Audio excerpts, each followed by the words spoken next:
Bom dia, alunos, tudo bem? Espero que sim. Hoje nós fechamos esse ciclo de videoaulas de matemática do ano de 2020 e para isso eu trouxe o último capítulo do livro de vocês. Esse capítulo ele fala sobre gráficos e probabilidade e eu vou iniciar falando um pouquinho sobre gráficos. Os gráficos seriam uma forma de nos mostrar, para que nós possamos visualizar melhor informações de uma determinada pesquisa ou até para apresentar melhor para que o público tenha uma visualização mais fácil. Ele também nos ajuda a comparar resultados, certo? Então, tudo vai depender do que nós precisamos e do tipo de gráfico que nós vamos escolher. Esse capítulo traz o gráfico de colunas ou de barras, como também é conhecido, o gráfico de barras múltiplas, o gráfico de linhas e o gráfico de setores, que por algumas pessoas é conhecido como gráfico de pizza. Eu preparei um slide para vocês para mostrar o tipo de gráfico e falar um pouquinho sobre cada um deles, pois a visualização fica melhor. Me acompanhem com bastante atenção. Nesse slide, eu vou mostrar para vocês alguns dos tipos de gráficos. Nós vamos começar com o gráfico de barras. No gráfico de barras, também conhecido como gráfico de colunas, as informações são representadas por retângulos. Nesse que eu estou mostrando para vocês, os retângulos estão organizados na vertical. Existem outros modelos também de gráficos de barras, como esses que vocês podem ver agora. Nesse caso, também está representado por retângulos, mas organizados na horizontal. Assim como o gráfico de barras simples, temos o gráfico de barras múltiplas. Os dados são representados por retângulos, que também podem estar na horizontal ou vertical. Esse tipo de gráfico é utilizado quando queremos comparar categorias diferentes no mesmo gráfico. Agora eu trago para vocês o gráfico de linhas, que é um gráfico utilizado de maneira geral para representar variações de grandezas em determinado período de tempo. E por último, o gráfico de setores, ou gráfico de pizza, como também é conhecido. Ele é representado por um círculo dividido em partes, e essas partes são chamadas de setores circulares.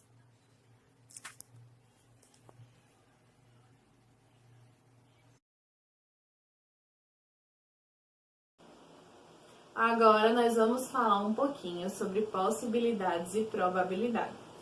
Começando sobre possibilidades. Possibilidades são os resultados que podem ocorrer em determinada situação. Eu vou dar um exemplo para vocês. O livro traz um exemplo falando de um time de basquete que está para escolher o seu uniforme. As opções dadas em cores para a camisa foram azul e branca, e em cores para a bermuda, de cinza, verde, amarela e vermelha. Então, para sabermos quantas são as possibilidades para o uniforme, basta utilizarmos uma multiplicação simples, certo? Olha só, se eu tenho duas cores de camisa, então vai ser 2 vezes. E eu tenho 4 cores de bermuda, então vezes 4. 2 vezes 4 dá 8, então nós temos 8 possibilidades de uniforme. Mas vocês podem se perguntar, será que assim, com a multiplicação simples, eu vou chegar nesse resultado? Vai, eu vou mostrar para vocês que ele está correto.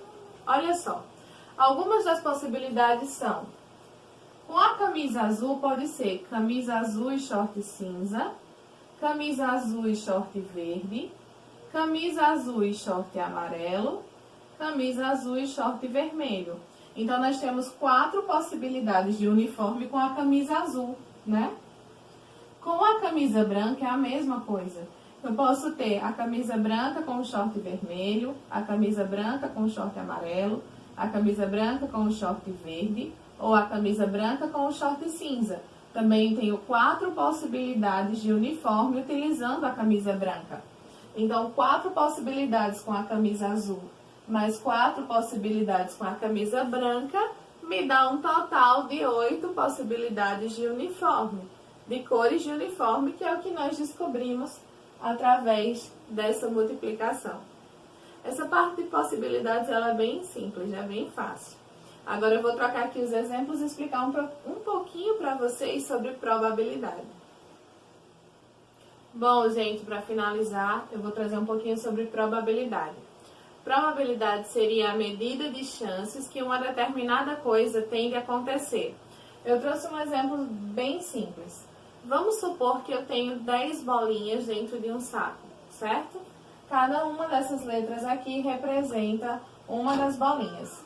V são bolinhas vermelhas, A bolinhas amarelas, P bolinhas pretas e B bolinhas brancas. Então vamos pensar o seguinte, tirando essas bolinhas aleatoriamente, sem olhar para dentro do saco, misturou tudo, colocou a mão e tirou. Quais são as chances de eu tirar uma bolinha vermelha, por exemplo? É isso que nós vamos trabalhar em probabilidade.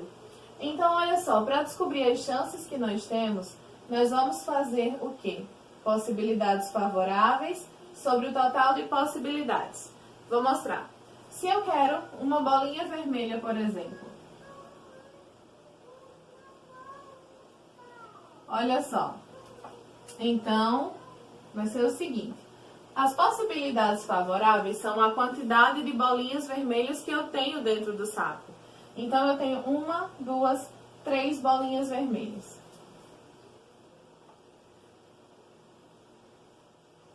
Sobre total de possibilidades. Quantas bolinhas no total eu tenho dentro do saco? Então, nós temos 10 bolinhas no total. Então, a probabilidade de eu tirar uma bolinha vermelha é de 3 para 10, já que tem 3 bolinhas vermelhas de um total de 10 bolinhas.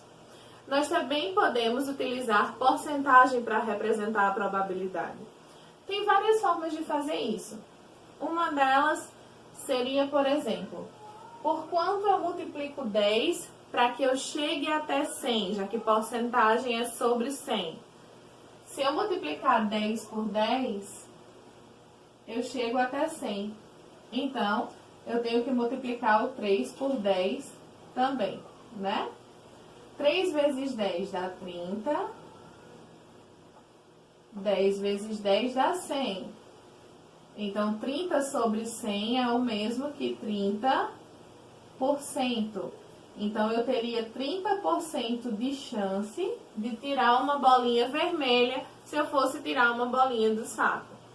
Outra forma de transformar em porcentagem seria dividir 3 por 10 e multiplicar o resultado por 100.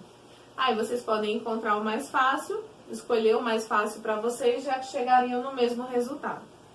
Vamos para outro exemplo, olha só. As bolinhas amarelas.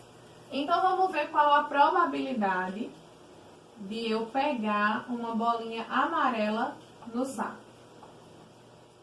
Bom, possibilidades favoráveis. Possibilidades favoráveis são quantas bolinhas amarelas eu tenho.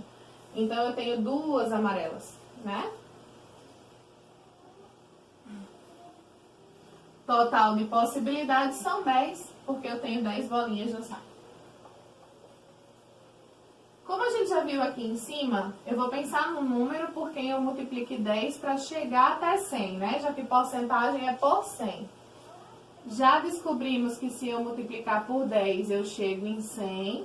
Mas se eu multiplico o denominador de uma fração, eu tenho que multiplicar o numerador também. Então, 10 vezes 10 dá 100. 2 vezes 10 dá 20. Então, 20 sobre 100 é 20%. Então, eu teria 20% de chance de tirar uma bolinha amarela. Vocês podem estar se perguntando, professora, mas por que a diferença? Eu tenho 30% de chance, eu tenho mais chance de tirar bolinhas vermelhas, porque tem mais bolas vermelhas no saco do que amarelas. Então, quanto mais naquela cor tem, mais fácil seria tirar uma daquela cor. Deu para entender? E a porcentagem também poderia ser calculada, como eu falei para vocês. Vocês poderiam, ao invés de fazer isso aqui, dividir 2 por 10, pegar o resultado e fazer vezes 100. Também chegariam em 20%. Bom, gente, por hoje é só, tá? A atividade está aqui na descrição e não esqueçam, ela vale 8 pontos, tá? Se dediquem. Qualquer dúvida, entre em contato, assim que possível eu respondo vocês. Um grande beijo e até a nossa videoconferência.